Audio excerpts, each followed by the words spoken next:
Hai, yuk belajar bersama Ibu Cica.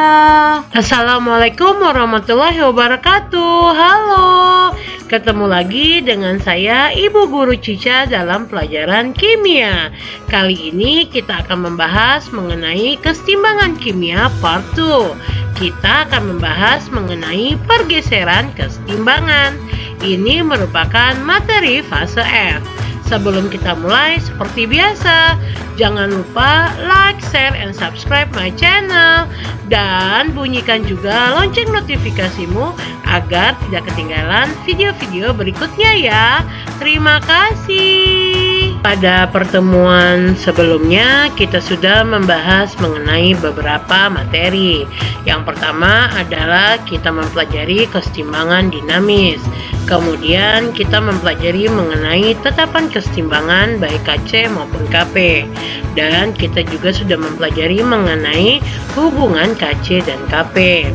Keseimbangan kimia merupakan kondisi di mana laju reaksi maju sama dengan laju reaksi balik di dalam sistem tertutup, sehingga konsentrasi pereaksi dan produk tetap atau konstan meskipun reaksi terus berlangsung. Suatu sistem keseimbangan kimia dapat berubah jika mendapat pengaruh dari luar sistem, sehingga terjadi pergeseran keseimbangan. Prinsip keseimbangan ini dikenal dengan prinsip Le Chatelier yang dikemukakan oleh Henry Louis Le Chatelier pada tahun 1852 sampai 1911.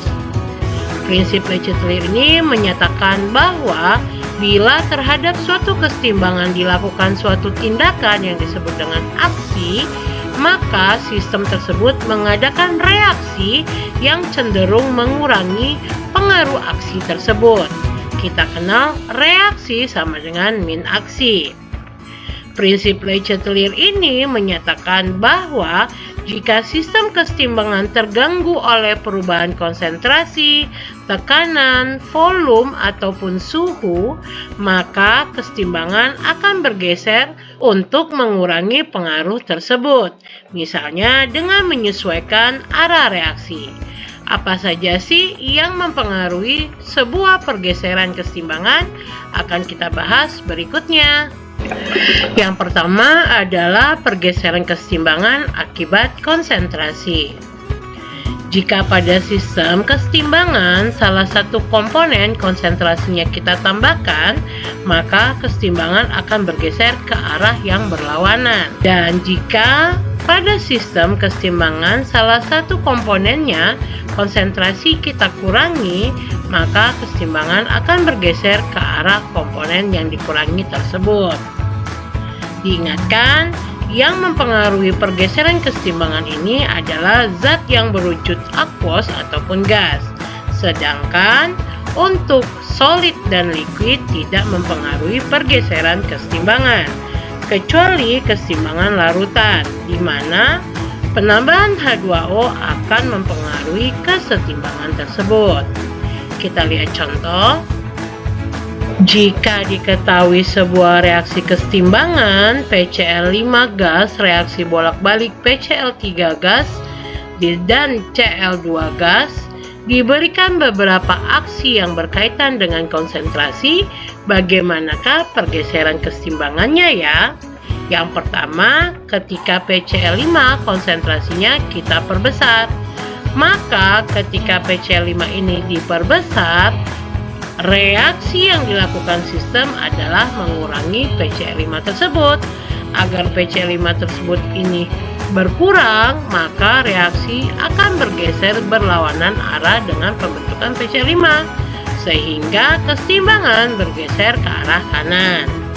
Yang kedua, ketika konsentrasi PCl3 kita perbesar, maka reaksi dari keseimbangan ini adalah mengurangi PCl3 tersebut. Agar PCl3 ini berkurang, maka keseimbangan akan bergeser ke arah berlawanan dengan PCl3 ini, yaitu ke arah kiri. Yang terakhir, ketika konsentrasi Cl2 ini kita perkecil, maka sistem akan melakukan reaksi dengan menambah konsentrasi Cl2 ini. Agar Cl2 ini bertambah, maka kesetimbangan akan bergeser ke arah kanan. Bagaimana untuk konsentrasi? Mudah dipahami bukan? Diingatkan lagi, yang mempengaruhi pergeseran kesetimbangan ini adalah zat-zat yang berwujud gas dan aquos ya. Yang kedua, pergeseran kesetimbangan akibat tekanan dan volume. Ketika tekanan meningkat, maka volume akan berkurang. Kesetimbangan ini akan bergeser ke arah jumlah koefisien reaksi total gasnya yang paling kecil.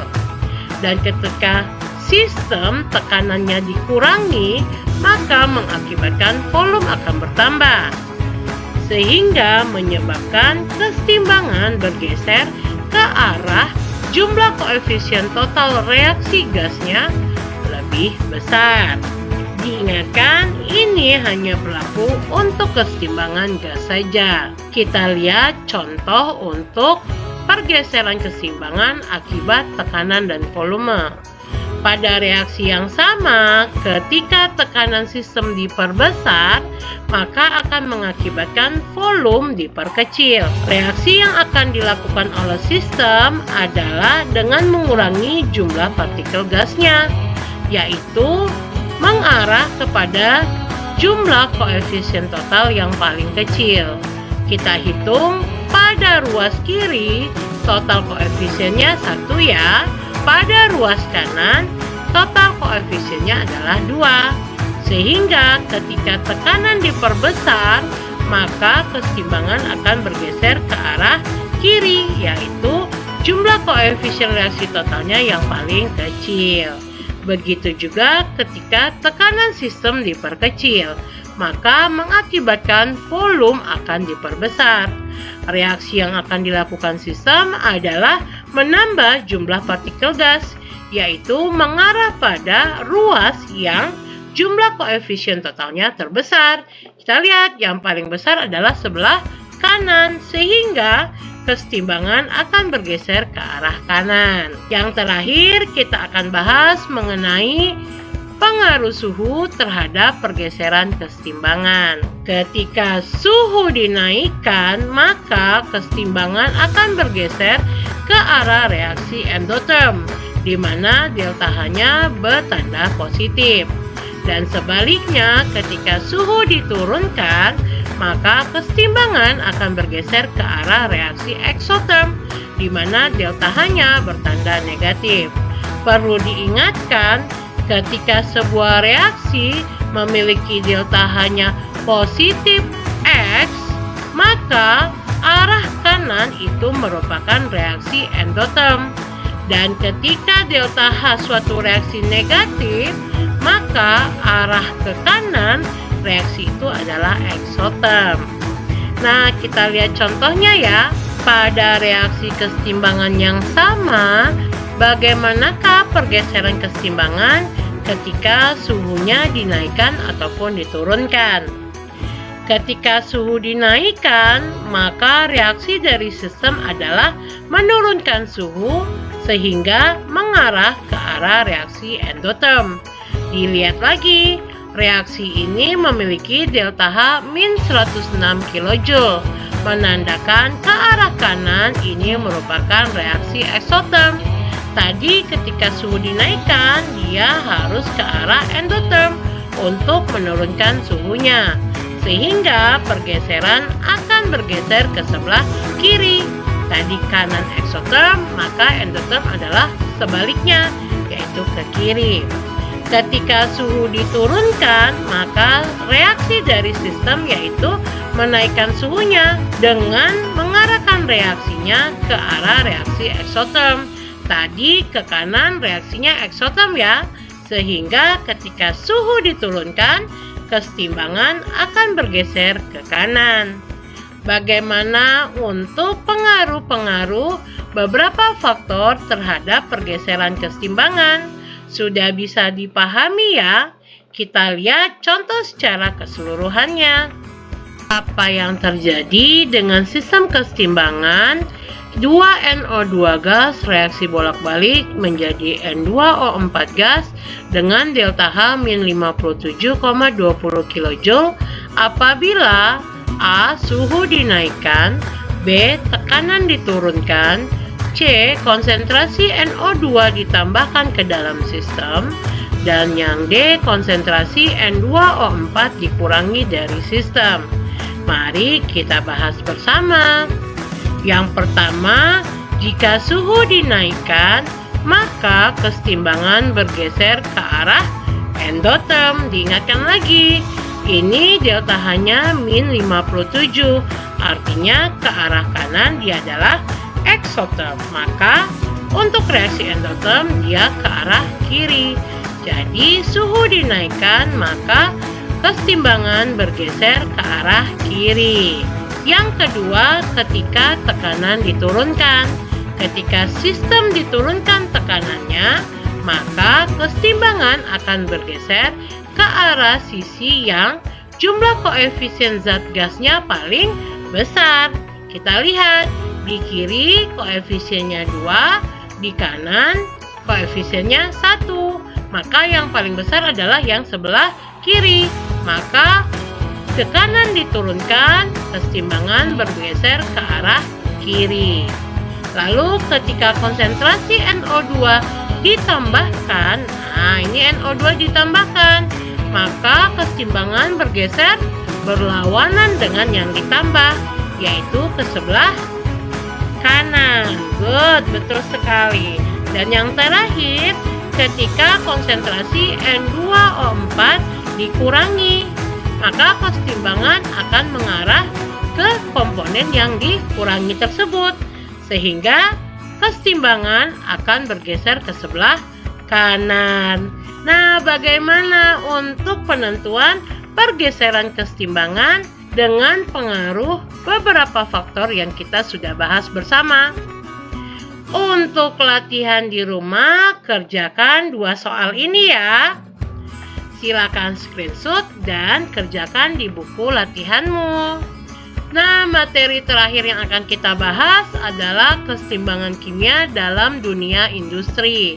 Di sini kita bahas 2. Yang pertama adalah proses Haber-Bosch.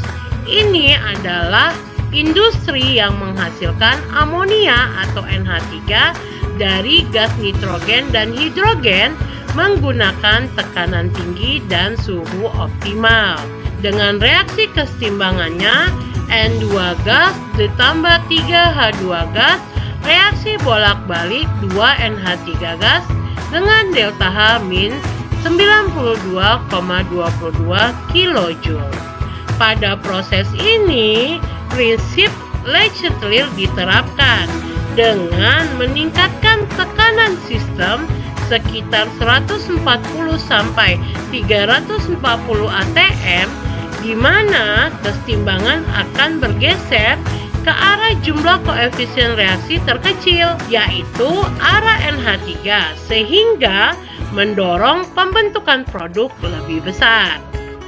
Dan untuk suhu, reaksi ini dilakukan pada suhu sedang, yaitu 400 sampai 600 derajat Celcius dengan menggunakan katalis Fe atau besi yang dicampur dengan Al2O3, K2O, MgO ataupun CaO, di mana jika suhu dinaikkan, kesetimbangan akan bergeser ke sebelah kiri ya, akan mengakibatkan produk berkurang.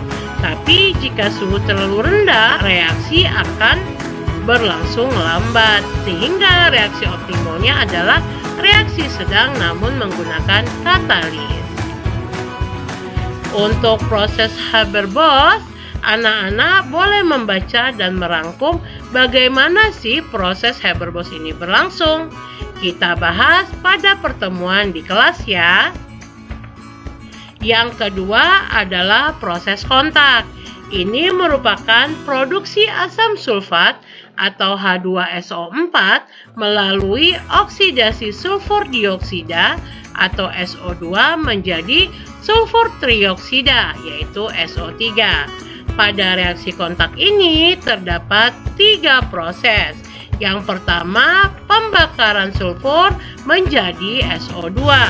Lalu reaksi kedua yaitu oksidasi SO2 menghasilkan reaksi bolak-balik menghasilkan SO3.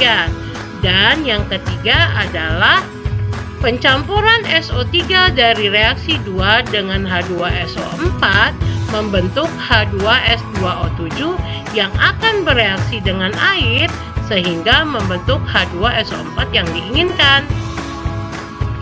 Pada 3 reaksi ini yang paling berpengaruh adalah reaksi 2 karena terdapat kesetimbangan di dalam reaksi tersebut. Kondisi optimum yang diatur adalah kondisi suhu sedang yaitu 400 sampai 500 derajat Celcius dengan katalis V2O5 untuk mempercepat laju reaksinya dan tekanan normal 1 atm. Kenapa? Karena jika diperbesar, ini produknya juga tidak optimal. Sehingga kondisi ini dikontrol untuk menjaga kesetimbangan dan mendukung pembentukan SO3 lebih banyak lagi. Nah, bagaimana materi hari ini? Sudah bisa dipahami ya? Jangan lupa untuk PR-PR-mu tadi. Pertemuan hari ini sampai di sini dulu ya. Thanks for watching. Kita ketemu pada pertemuan berikutnya. Tetap sehat, tetap semangat dalam belajar. Ibu akhiri, Assalamualaikum warahmatullahi wabarakatuh. Bye.